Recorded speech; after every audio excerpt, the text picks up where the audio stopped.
اللهم علمنا ما ينفعنا وانفعنا بما علمتنا. اللهم زدنا علما وارزقنا فهما وآتنا الحكمة. اللهم بارك لنا في مجلسنا هذا. اللهم بارك لنا في مجلسنا هذا. اللهم بارك لنا في مجلسنا هذا برحمتك يا أرحم الراحمين. والحمد لله رب العالمين.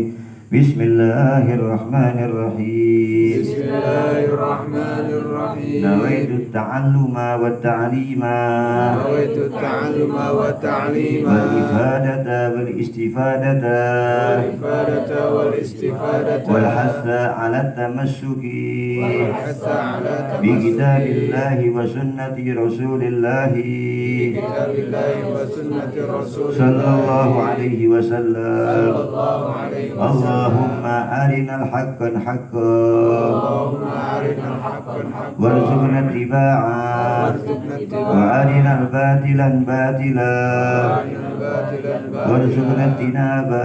وارزقنا اجتنابه. اللهم اهدنا لأحسن الأخلاق اللهم اهدنا لأحسن الأخلاق فإنه لا يهدي لأحسنها فإنه لا يهدي لأحسنها إلا أنت.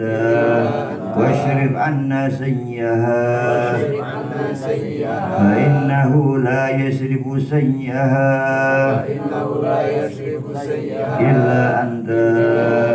وصلى الله على سيدنا محمد صلى الله على سيدنا وعلى آله وصحبه وسلم. والحمد لله رب العالمين. اللهم بحق الحبيب عبد الله بن الحبيب عبد الله بن الحداد وإمام الغزالي اقضي حاجاتنا اقضي حاجاتنا اقضي حاجاتنا وافتح علينا فتوح العارفين. قال المؤلف رضي الله ونفعنا بعلومه في الدارين آمين. لا حول ولا قوة إلا بالله العلي العظيم. بسم الله الرحمن الرحيم. وقال رسول الله صلى الله عليه وسلم. Halaman 5 ya. Halaman 5.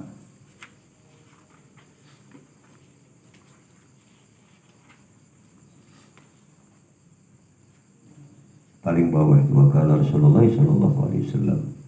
Hasibu anfusakum qabla an tuhasabu wazinu a'malakum qabla an tuzanu. Baginda Rasulullah sallallahu alaihi wasallam bersabda, hasibu, hisablah, hitunglah dirimu sebelum engkau dihitung oleh Allah nantinya. Jadi kita diperintahkan untuk menghisab daripada diri kita, untuk menghitung, mengoreksi diri kita sebelum kita dihisab oleh Allah. Jadi kalau kita menghisab diri kita setiap saat, terutama kata baginda Rasulullah, yaitu kalau engkau setelah selesai sholat isya, maka hendaklah engkau merenungkan, manakah amalan yang paling banyak yang saya lakukan. Kalau seandainya pada hari itu engkau banyak melakukan amal maksiat, maka bersegeralah untuk memohon ampun kepada Allah Subhanahu wa ta'ala. Seandainya engkau meninggal pada malam itu, maka engkau akan digolongkan orang-orang ahli taubat. Apabila engkau koreksi diri kamu setelah engkau sholat isya, maka apabila pada hari itu sampai mau nutup mata banyak amalan-amalan taat yang engkau kerjakan, maka mintalah kepada Allah taufik agar engkau bisa melakukan amal ketaatan yang lainnya. Apabila seseorang sering menghisap dirinya sendiri, maka dia tidak akan dihisap oleh Allah di padang mahsyar. Jadi kita harus menghisap, wajib harus menghisap, ya. Kita wajib untuk menghisap daripada diri kita sebelum kita dihisap oleh Allah. Kalau kita sering menghisap diri kita pada saat kita di dunia, maka kelak di akhirat kita tidak akan dihisap oleh Allah Subhanahu wa ta'ala. Jadi kita harus koreksi diri kita. Koreksinya apa? Yaitu yang pertama adalah apakah ada perintah wajib yang saya lalaikan. Itu kita menghisap diri kita. Pertama, perintah-perintah yang wajib yang diwajibkan oleh Allah terhadap kita, apakah banyak yang kita langgar perintah Allah. Pertama itu. Kemudian kalau hanya sekedar menghisap tanpa ada tindakan, ini tidak ada manfaatnya. Jadi kalau kita ingin menghisap diri kita, ya harus ada tindakan. Jangan ngelamun, cuman dihisap tapi tidak ada tindakan. Seperti seandainya kita banyak melakukan amal kemaksiatan kepada Allah, maka kita segera mohon ampun kepada Allah Subhanahu wa ta'ala. Harus ada tindakan. Dan kemudian kita berusaha untuk memperbaiki diri. Ini namanya hisab. Tapi kalau cuman hanya mengoreksi kesalahan-kesalahan kita, kemudian tidak ada perubahan, tidak ada tindakan, kita mohon ampun dan kemudian memperbaiki daripada amaliyah kita, ini bukan hisab namanya. Ini namanya orang lamun. Orang lamun yang mengharap rahmat Allah tanpa adanya usaha. Tidak seperti itu. Yang namanya hisab ini adalah yaitu disertai dengan tindakan. Tanpa adanya tindakan berarti bukan hisab namanya. Begitu kita melakukan kesalahan, perintah yang wajib kita lalaikan, maka pada saat itu kita mohon ampun kepada Allah Subhanahu wa ta'ala dan kemudian memperbaiki diri untuk tidak melalaikan perintah wajib. Yang pertama itu kita hisab dulu. Dari mulai pagi sampai mau tidur, kita periksa itu apakah ada perintah yang wajib yang saya langgar pada hari itu. Koreksi itu. Kalau seandainya ada, buru-buru mohon ampun kepada Allah Subhanahu wa ta'ala. Kemudian perintah Allah ini ada dua, ada perintah wajib dan ada perintah sunnah. Kemudian kita periksa koreksi perintah sunnahnya itu. Apakah ada yang saya langgar, saya tinggalkan atau tidak. Itu mulai ketika saya bangun subuh, saya tadi nggak sholat fajar. Padahal sholat fajar itu sunnah muakkad yang ditekankan oleh baginda Rasulullah Sallallahu Alaihi Wasallam. Sampai baginda Rasulullah bersabda, sholat fajar itu khairun minad dunya wa ma fiha. Ini untuk memberikan semangat kepada umatnya agar dia tidak melalaikan daripada sholat sunnah fajar. Saya lalaikan tidak? Kalau saya lalaikan, segera mohon ampun. Walaupun itu perintah sunnah, tapi ini ditekankan oleh baginda Rasulullah Sallallahu Alaihi Wasallam. Kemudian ketika saya pada saat bangun tidur mau sholat subuh, apakah saya membaca yang diperintahkan baginda Rasulullah Sallallahu Alaihi Wasallam, yaitu Subhanallah wa bihamdihi subhanallahil azim astaghfirullah. Saya baca enggak? Ternyata enggak baca. Mohon ampun kepada Allah Subhanahu wa ta'ala. Sebab perintah baginda Rasul ini seperti wahyu. Wa ma yantiqu 'anil hawa in huwa illa wahyu yuha. Karena cintanya baginda Rasul kepada umatnya sampai diberikan amalan-amalan. Apabila engkau tidak ingin hidup miskin, tidak ingin engkau hidup susah, maka bacalah 100 kali subhanallah walhamdulillah wa la ilaha illallah wallahu akbar, subhanallah wa bihamdihi subhanallahal azim astaghfirullah sebanyak 100 kali. Ini ditekankan oleh baginda Rasulullah Sallallahu Alaihi Wasallam. Dan jangan melalaikan sholat duha. Sudahkah saya melaksanakan sholat duha? Belum, mohon ampun kepada Allah Subhanahu wa ta'ala, karena ini ada 3 amalan yang jangan ditinggalkan kata baginda Rasulullah Sallallahu Alaihi Wasallam, yaitu sholat witir, kemudian sholat fajar dan sholat duha. Ini jangan ditinggalkan. Ini ditekankan oleh baginda Rasulullah Sallallahu Alaihi Wasallam. Nah kemudian setelah itu kita koreksi, ada tidak yang makruh yang saya kerjakan, yaitu larangan-larangan agama yang berhukum makruh. Kalau ada, buru-buru mohon ampun kepada Allah Subhanahu wa ta'ala. Kemudian koreksi, apakah ada pekerjaan-pekerjaan yang haram yang saya kerjakan seperti ghibah, namimah, riya dan lain sebagainya. Ada, segera mohon ampun kepada Allah Subhanahu wa ta'ala. Kemudian kemudian baru yang mubah. Itu baru namanya menghisap. Bukan cuma merenung, kemudian dosa apa yang saya lakukan. Nah, dosa yang dilakukan itu perintah wajib, atau perintah sunnah, atau makruh, atau haram, atau mubah. Kalau memang wajib taubat. Dan bahkan para ulama pun menekankan seandainya engkau meninggalkan sholat sunnah muakkad, maka hendaklah qadha sholat tadi. Itu kalau muakkad dianjurkan untuk diqadha sholat sunnah walaupun dia sunnah. Oleh karena itu jangan kita lalai kepada diri kita, tidak menghisap diri kita kelak bakal dihisap oleh Allah Subhanahu wa ta'ala. Tapi kalau kita menghisap diri kita di dunia dulu, yadkhuluna jannah bighairi hisab. Masya Allah, kan nikmat. Kalau pengen masuk surga itu gampang. Koreksi diri kita dari mulai subuh sampai sekarang saya mau tutup mata, maka sholat isya yang terbaik adalah sepertiga awal dari malam. Itu sholat isya yang terbaik. Bukan tepat waktu adzan isya, bukan. Tapi sholat isya terbaik adalah sepertiga awal dari malam, kira-kira jam 10. Kata baginda Rasul, akhiri sholat isyamu dengan kegiatan duniawi. Jadi kalau engkau sudah sholat isya selesai, koreksi, muhasabah, kemudian segera mohon ampun kepada Allah. Kalau banyak melakukan amal maksiat, maka ketika kamu tidur dan kemudian tidak bangun lagi, meninggal, maka Allah akan menggolongkan ke dalam golongan orang-orang ahli taubat.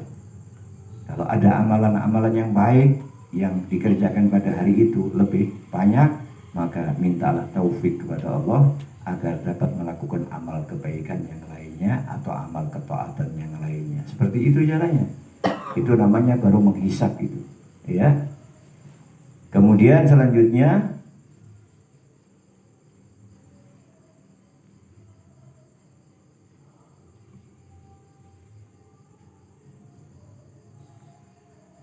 wazinu a'malakum qabla an tuzanu, dan timbanglah amalmu sebelum engkau ditimbang oleh Allah Subhanahu wa ta'ala. Maka kita timbang amalan kita, ya.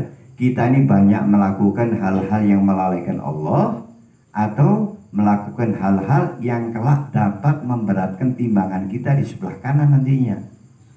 Jadi bukan sembarang amalan, tapi pilih amalan-amalan yang bisa memberatkan timbangan amal kita kelak di akhirat.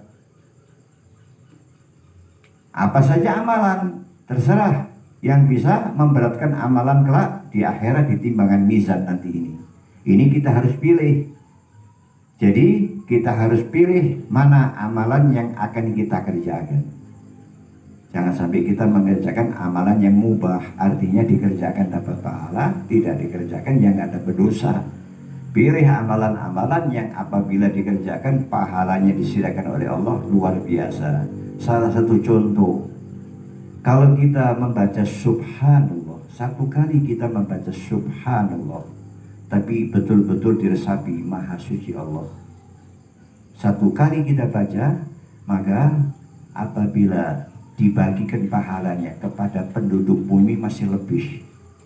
Cuman satu kali kita mengucap subhanallah, belum alhamdulillah, belum Allahu akbar, belum wala haula, belum, baru subhanallahnya aja. Kita ucapkan satu kali subhanallah dengan hati yang ingat kepada Allah, hati juga mengucap subhanallah, maka satu kalimat subhanallah apabila dibagikan kepada seluruh penduduk bumi ini masih lebih pahalanya. Tapi dengan syarat harus hati ikut, nggak boleh lalai. Nah, maka pahala-pahala seperti itu kalau kita sudah tahu, kalau sholat jangan buru-buru. Subhana rabbil a'la wa bihamdih. Karena kalimat subhana itu menunjukkan bahwa ada satu keajaiban yang makhluk tidak akan sanggup untuk menjangkau. Ini kalimat subhanallah ini. Oleh karena itu kalau kita sudah tahu begitu, ya kalau baca subhanallah, subhanallah, subhanallah, ya jangan buru-buru. Satu kali baca dibagikan kepada penduduk bumi, maka akan lebih nilainya. Nah kalau dibaca 33, belum Allahu Akbarnya, belum Alhamdulillahnya tamla'ul mizan. Kalau kita tahu begitu, maka kejar pahala-pahala yang besar itu, kejar, jangan kejar yang mubah. Kejar pahala-pahala yang besar nilainya di sisi Allah Subhanahu wa ta'ala. Ini baru namanya kita menghisab.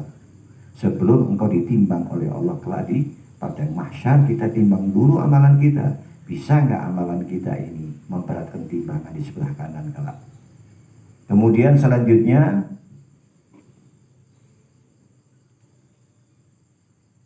wa qala Aliyu radhiyallahu anhu man dhanna annahu bidunil jahdi yasilu. Barang siapa yang mempunyai prasangka bahwa sesungguhnya tanpa usaha yang sungguh-sungguh dia akan dapat masuk ke dalam surganya Allah. Yasil itu maksudnya bisa masuk ke dalam surganya Allah. Ada juga bisa diberikan makna untuk menggapai rahmat Allah. Jadi kalau ada orang punya prasangka bahwa tanpa usaha dengan sungguh-sungguh dia akan mendapatkan rahmatnya Allah, atau kalau dia mempunyai satu prasangka bahwa tanpa bersungguh-sungguh dia akan bisa masuk surga, fahuwa mutamannin, itu orang lamun namanya. Itu orang lamun, ya, pengen panen tapi nggak pernah nanam. Ya harusnya nanam dulu baru insya Allah panen nantinya. Oleh karena itu, kalau kita mempunyai satu prasangka bahwa tanpa adanya usaha yang betul-betul, usaha yang keras, usaha yang sungguh-sungguh kita dapat meraih surganya Allah, atau dengan tanpa adanya usaha yang sungguh-sungguh kita dapat menggapai rahmatnya Allah, itu namanya orang lamun. Wa man dhanna annahu bibadlil jahdi yasilu. Dan barang siapa yang mempunyai prasangka dengan usaha yang sungguh-sungguh, dia akan masuk ke dalam surganya Allah, dia akan dapat menggapai rahmat Allah, fahuwa mustaghnin, maka dia termasuk orang yang tidak butuh dengan rahmatnya Allah. Iya, kalau kita nganggap dengan ibadah kita bisa masuk surga, ini orang lamun ini. Berarti dia tidak mengharap rahmat Allah. Masuk surga karena rahmat Allah, bukan karena ibadah kita. Kita diperintahkan untuk ibadah kepada Allah, dan ibadah kita diperintahkan dengan sungguh-sungguh, nanti akan mendapatkan rahmatnya Allah, akan dimasukkan ke dalam surganya Allah Subhanahu wa ta'ala. Jadi sekali lagi, kita jangan punya anggapan bahwa dengan ibadah saya akan masuk ke dalam surga. Ini kalau orang mempunyai prasangka seperti itu, dengan usaha saya akan berhasil. Dengan usaha saya akan masuk ke dalam surga. Ini namanya orang yang tidak membutuhkan rahmat Allah Subhanahu wa ta'ala. Padahal kita butuh rahmatnya Allah. Masuk surga karena rahmatnya Allah Subhanahu wa ta'ala. Jadi di samping kita melaksanakan ibadah, beramal, dan kemudian juga mengharapkan rahmatnya Allah Subhanahu wa ta'ala. Seperti itu ya. Jadi kita jangan sampai ketipu nantinya. Di mana pernah dikisahkan di zaman Bani Israel, orang ibadah 60 tahun. Dia masuk surga karena ibadahnya, bukan karena lainnya.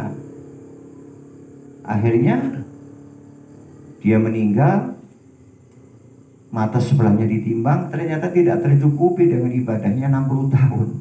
Di dalam kitab Riyadhus Shalihin. Oleh karena itu, bahwa kita ini masuk surga karena rahmatnya Allah Subhanahu wa ta'ala. Dan rahmat Allah harus dicari dengan sungguh-sungguh.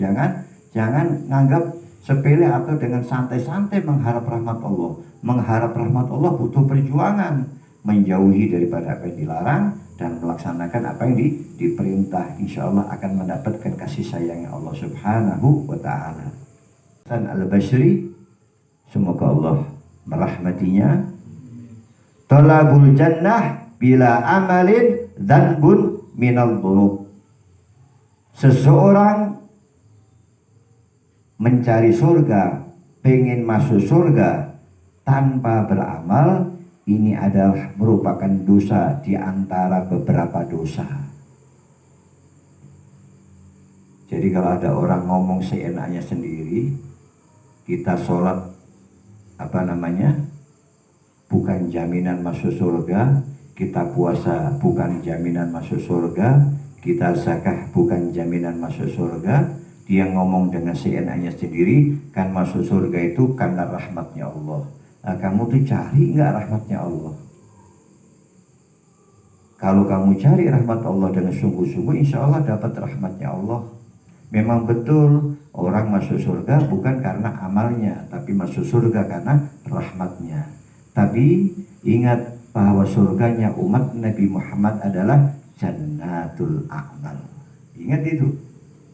Kalau surganya orang-orang yaitu Yaumul Fatrah, hari kekosongan Nabi atau Rasul, maka surganya mereka adalah Jannatul Ihtisyas. Ada dua nih.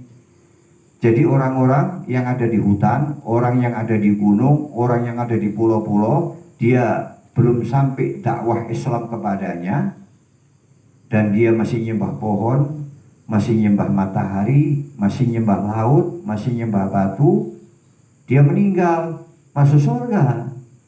Surganya Jannatul Ihtisyas, surga yang khusus disediakan oleh Allah. Kita nggak boleh mengatakan dia kafir. Sebab apa? Dakwah Islam belum sampai ke sana. Kalau dakwah Islam sudah sampai ke telinga mereka, mereka tidak mengikuti seruan kita, mereka bisa disebut orang kafir. Tapi kalau dakwahnya belum sampai ke sana, belum sampai ke pedalaman, dia belum pernah mendengar tentang Islam, dia tetap nyembah pohon, nyembah batu, nyembah laut, nyembah yang lainnya yang dianggap mempunyai kekuatan, meninggal tetap masuk surga, yaitu surganya Jannatul Ihtisyas. Demikian juga orang yang nyembah patung sebelum diutusnya Nabi Muhammad SAW, Yaumul Fatrah, kekosongan daripada Rasul, mereka nyembah berhala, masuk surga mereka, nggak bisa dikatakan kafir. Sebab apa? Dakwah Islam belum sampai kepada mereka. Dan ibunya Nabi Muhammad, bapaknya Nabi Muhammad nggak bisa dikatakan kafir. Karena apa? Rasulullah belum datang, belum diutus oleh Allah. Jadi kalau ada yang mengatakan bapak ibunya Nabi Muhammad ada di neraka, ini adalah bicara tanpa dalil ini. Karena Nabi Muhammad belum diutus oleh Allah. Siti Fatimah ngelahirin baginda Rasul, umur berapa bulan meninggal Siti Fatimah, Siti Aminah. Nabi Muhammad belum diangkat sebagai Rasul. Tetap mereka masuk surga. Jadi nggak boleh kita mengatakan ada bapak ibunya Nabi ada di neraka. Na'udzubillah min dzalik. Ini terlalu berani orang mengatakan seperti itu. Nah, kemudian selanjutnya dikatakan oleh Imam Al-Hasan, wa qala alamatul haqiqah tarkul mulahadatil amal la tarkul amal. Tanda-tanda orang yang sudah mencapai ma'rifah, hakikah itu ma'rifah ya. Orang kalau sudah sampai ke tingkat ma'rifah, tarkul mulahadah, dia tidak akan memperhatikan tentang pahala dari ibadahnya.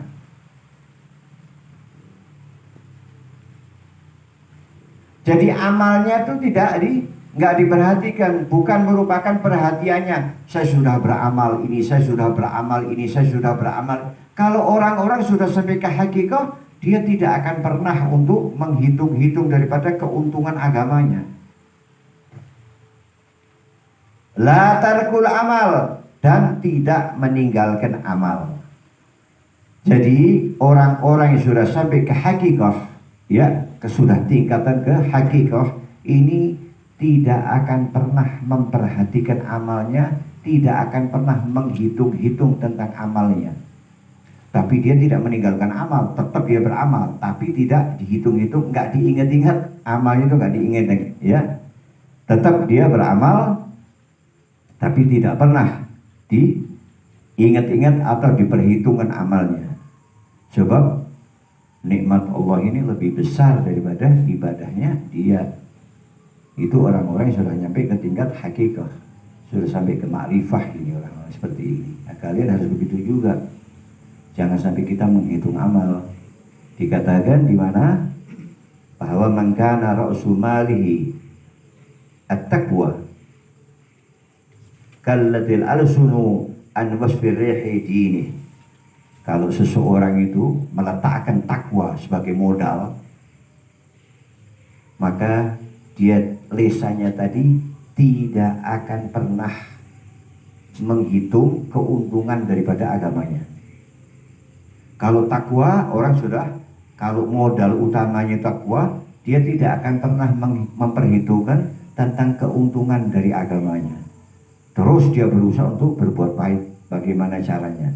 Dan yang sudah dilaksanakan tidak akan pernah diingat-ingat kembali. Dia tetap beramal tapi tidak pernah memperhitungkan daripada apa yang dikerjakannya. Itu namanya orang yang ma'rifah kepada Allah. Dan orang-orang yang menaruh takwa sebagai modal utamanya. Akan tetapi sebaliknya, wa man kana ra'su mali ad-dunya, dan barang siapa yang menjadikan modal utamanya urusan dunia, bangun subuh sudah urusan duniawi, maghrib sudah urusan duniawi, udah otaknya otak duniawi aja sudah. Maka kanatil alsunu an wasfi khusrani dini, maka lisannya itu tidak akan pernah membicarakan atau bercerita tentang kerugian agamanya. Ini beda antara orang-orang yang meletakkan takwa sebagai modal utama dan dunia sebagai modal utama. Berbeda. Dunia bukan untuk kita. Inna haula'i yuhibbunal ajilah wa yadhaluna wara'ahum yawman tsaqilah. Dunia ini punya mereka, bukan punya kita. Allah memberikan buat mereka itu. Memang mereka itu yang dituju hanya kehidupan dunia. Mereka melupakan alam akhirat yang berat. Kalau kita tidak, dunia sekedar singgah mengumpulkan amal baik untuk menuju kepada akhirat. Ini kita ini. Oleh karena itu diingatkan, innallaha ta'ala a'taakumud dunya litatlubu bihal akhirah. Allah itu memberi kamu dunia agar kamu mencari akhirat. Jangan sampai kita ini dikasih dunia oleh Allah, malah kita condong kepada dunia. Salah ini. Oleh karena itu sekali lagi, kalau kita ingin menjadi orang yang ma'rifah, harus meletakkan, yaitu tidak pernah menghitung-hitung tentang amal kebaikannya, dan dia pun tidak akan pernah meninggalkan amal. Tetap dia tetap beramal, tapi nggak pernah dihitung. Saya alhamdulillah kemarin sudah sholat subuh berjamaah, saya sudah sholat tahajud, saya sudah sholat duha, dihitung semua itu. Sholat duhanya dihitung, sholat tahajudnya dihitung.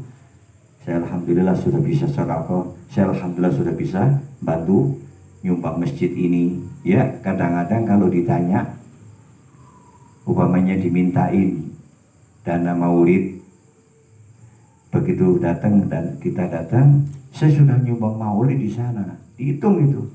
Jadi selalu mengingat-ingat tentang pahala kebaikannya.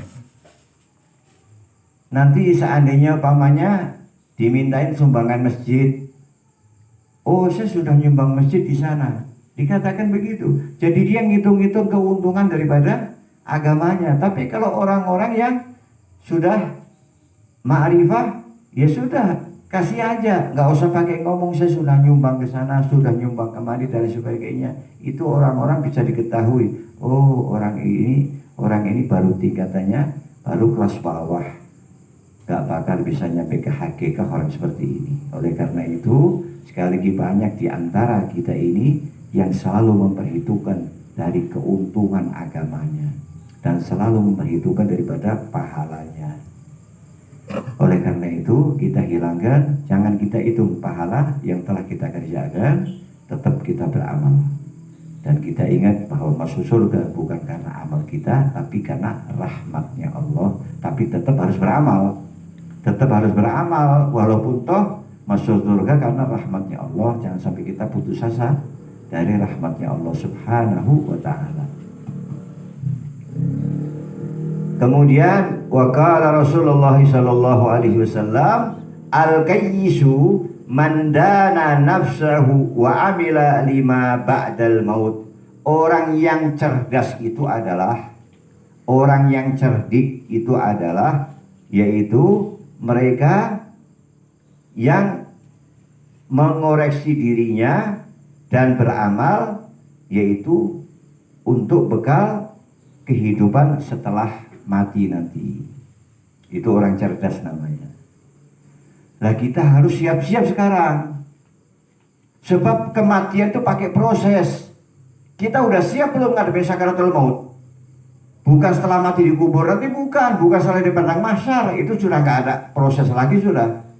Sekarang ini kita ini kalau betul-betul di mana hadis baginda Rasul, al-kayyisu man dana nafsahu wa amila lima ba'dal maut. Orang yang cerdas itu adalah orang yang mempersiapkan dirinya, yang mengoreksi dirinya dan beramal setelah dia meninggal.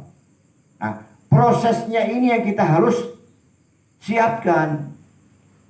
Kita ini pada saat nanti ini akan menghadapi sakaratul maut. Bekal apa yang saya harus persiapkan untuk bisa mati husnul khotimah? Ini yang pertama. Bacaan apa yang bisa menjadikan saya mati dalam keadaan husnul khotimah? Dan amalan apa yang bisa menjadikan saya mati husnul khotimah? Ini pertama. Ini persiapan setelah kita nanti mati. Kemudian pada saat kita meninggal, persiapkan nanti apa yang akan saya persiapkan ketika saya masuk kubur, agar saya selamat daripada pertanyaan munkar wa nakir dan agar selamat daripada siksa kubur. Ini dipersiapkan. Jadi mempersiapkan diri setelah mati nanti. Dan pada saat saya di padang mahsyar, apa yang amalan yang harus saya persiapkan? Ketika saya nanti di mizan, amal apa yang harus saya persiapkan? Ketika saya nanti mau nyebrang jembatan Shiratal Mustaqim, amalan apa yang saya harus persiapkan? Dan ketika saya kelak akan menghadap kepada Allah, amalan apa yang harus saya persiapkan? Ini wa amilah lima ba'dal maut namanya. Tapi kalau cuman hanya gimana nanti sudah, ini berarti dia tidak mempersiapkan diri ketika akan menghadapi maut nanti. Setelah menghadapi maut, dia akan menghadapi proses kedua, yaitu menghadapi pertanyaan munkar wa nakir. Nah, dia akan mendapatkan kenikmatan kubur atau mendapat siksa kubur. Kemudian kelak di padang mahsyar, keadaannya gimana nanti ini? Kehausan, apakah saya bisa mendapatkan syafaatnya baginda Rasul atau tidak? Kemudian ketika kita disirat, gimana keadaan kita? Ini harus kita siapin. Ini namanya orang cerdas namanya. Nah, makanya dikatakan di sini, kalau engkau ingin selamat dari syakaratul maut, yaitu amalannya diberikan yaitu kepada Syekh Abu Bakar bin Salim, yaitu jangan pernah engkau tinggalkan setelah engkau sholat fardu, la ilaha illallah Allah biha rabbi, la ilaha illallah ufni biha umri, la ilaha illallah aqta'u biha dahri, la ilaha illallah adkhulu biha qabri, la ilaha illallah alqa biha rabbi, la ilaha illallah wa'idduha likulli syai'in yajri. Ini diberikan amalan oleh Al-Habib Abu Bakar bin Salim. Kalau engkau ingin mati dalam keadaan husnul khatimah, jangan tinggalkan doa ini setiap selesai sholat fardu. Nah, kerjakan ini persiapan buat kita ngadap kepada, yaitu pada saat syakaratul maut nanti, ketika kita dikubur nanti, ketika di padang mahsyar nanti, ketika nanti di syirat, ketika ketemu sama Allah. Persiapkan la ilaha illallah kullu syai'in, la ilaha illallah, la ilaha illallah. Apa yang keras? La ilaha illallah. Iya, anda yang terakhir. Kullu syai'in apa? Illa wajah lahul hukmu wa ilaihi turja'un. Ya, yang tiga itu, kalau yang tiga, yang pertama sampai dibaca itu kalau habis sholat, la ilaha illallah Allah biha rabbi, la ilaha illallah fini biha umri, la ilaha illallah abta'u biha dahri, la ilaha illallah adkhulu biha qabri, la ilaha illallah alqa biha rabbi, la ilaha illallah u'idduha likulli syai'in yajri. Ini kalau tiap sholat jangan ditinggalkan ini untuk bisa mati husnul khatimah, dan insya Allah kita selamat dari siksa kubur, dan kita selamat kelak di padang mahsyar, dan kita akan selamat kelak ketika kita nyebrang jembatan Shiratul Mustaqim, dan kita akan mendapatkan ridha Allah ketika kita berjumpa dengan Allah Subhanahu wa ta'ala. Ini wasiat dari beliau. Kalau mau diamal silakan diamal, tidak diamal mungkin punya amalan lain silakan. Yang jelas pada intinya persiapkan diri kita untuk menghadapi syakaratul maut. Itu aja. Kemudian persiapan kedua, bagaimana supaya rasa syakaratul maut tidak berasa ketika kita dicabut oleh malaikat Israel. Persiapkan diri kita dengan apa? Perbanyak sholawat. Kalau kita perbanyak sholawat kepada baginda Rasul, kelak pada saat kita menghadap sakaratul maut, maka beliau akan hadir insya Allah. Dan kalau kita melihat cahaya baginda Rasul begitu bahagianya, sampai rasa sakaratul maut hilang, gak inget kita. Kita gak inget lagi rasanya sakaratul maut. Kita udah senyum ketawa, gak inget lagi. Kita tidak akan merasakan sakitnya sakaratul maut, karena saking indahnya melihat wajah baginda Rasulullah Sallallahu Alaihi Wasallam. Itu kalau kita pengen supaya sakaratul maut gak sakit nanti, kita meninggal dalam keadaan senyum, maka perbanyak sholawat. Paling tidak 10 kali di dalam satu hari satu malam. Paling tidak itu, paling minim. Kalau di bawah itu kebangatan sudah. Oleh karena itu sekali lagi, kalau kita ingin di kubur kita tidak gelap, al-qabru zulmah, kubur itu gelap, wasyirajulahu la ilaha illallah Muhammad Rasulullah sallallahu alaihi wasallam. Kalau kubur kita ingin terang, maka perbanyaklah dengan membaca la ilaha illallah Muhammad Rasulullah sallallahu alaihi wasallam. Kalau ingin menjadikan teman di kubur kita, ingin ditemani, maka dawamkan untuk qiraatul Quran. Nanti akan nemenin kita Al-Quran di kubur itu. Nah, kita persiapkan ini, mau ditemenin sama siapa? Mau ditemenin sama ular, sama ulat, sama cacing, atau mau ditemenin sama Al-Quran? Terserah, tinggal pilih kita. Pada saat kita hidup di dunia, persiapkan diri kita untuk menghadapi, yaitu alam barzah nantinya, alam kubur. Kemudian selanjutnya, wal akhirah zulmah, akhirat itu kegelapan. Wasyirajulaha al amalus salih, dan penerangnya adalah amal saleh. Sebab izzud dunya bil mal wa izzul akhirah bisalihil a'mal. Kalau ingin mulia di dunia, ya harus kaya. Maka kita harus kaya. Yang namanya kaya itu cukup sudah, nggak minta-minta lagi, itu kaya namanya. Tapi kalau orang kaya tetap minta-minta, itu tetap aja melangsak namanya. Iya, namanya orang kaya itu cukup sudah, qanaah orangnya, sudah cukup terima, itu kaya namanya. Kalau ingin mulia di akhirat ya dengan amal soleh, bukan dengan yang lainnya. Wasyirat dzulmah, syiratal mustaqim itu gelap. Wasyiraju lahu al-yakin, dan penerangnya adalah yakin.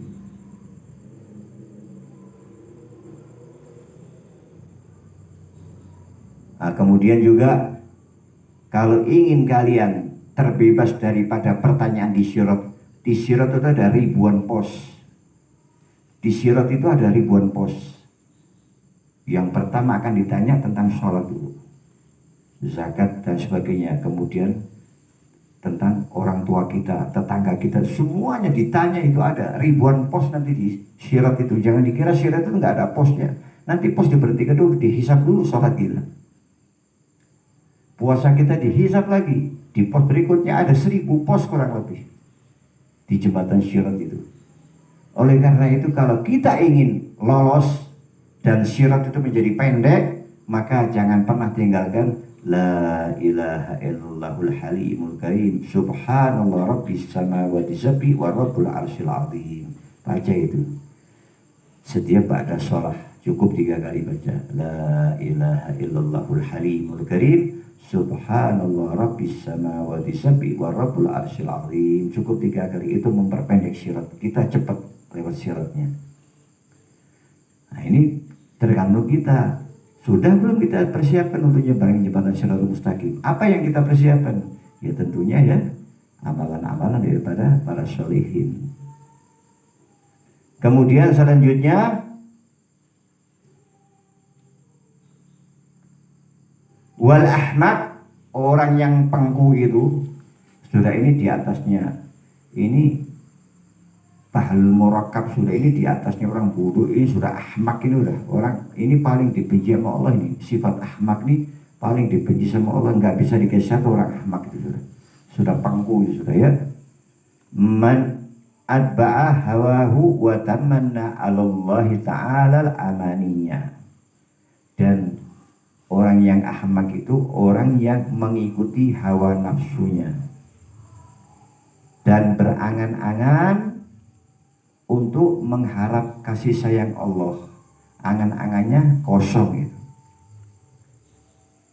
Dia mengharap kasih sayang Allah, mengharap rahmat Allah, tapi dia mengikuti hawa nafsunya, tidak akan ketemu dengan rahmatnya Allah. Nah, oleh karena itu pelajaran yang malam ini ya kita persiapkan diri kita nanti. Jadi jangan hanya kita mengetahui lafadznya hadis, kita berikan makna harfiahnya hadis ya, akan tetapi tujuan daripada hadis ini kemana kita nggak tahu.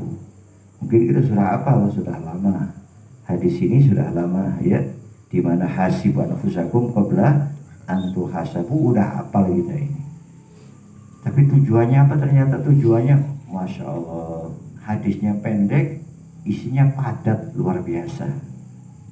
Dan insya Allah kalau kita menghisap diri kita, kita tidak akan dihisap oleh Allah di padang mahsyar. Amin ya rabbal alamin. Rabbana anfa'na bima 'allamtana, rabbi 'allimna alladhi yanfa'una, rabbi faqihna wa faqih lana wa farabatil lana fi dinina mahal qudri unza wa dzakar rabbi wa fiqna wa wafiqhum lima tarqabi qawlan wa fi'lan karama warzuqil kulla halalan da'ima wa ahillan ya ulama nahwa bil khairi wa nufratul syarr.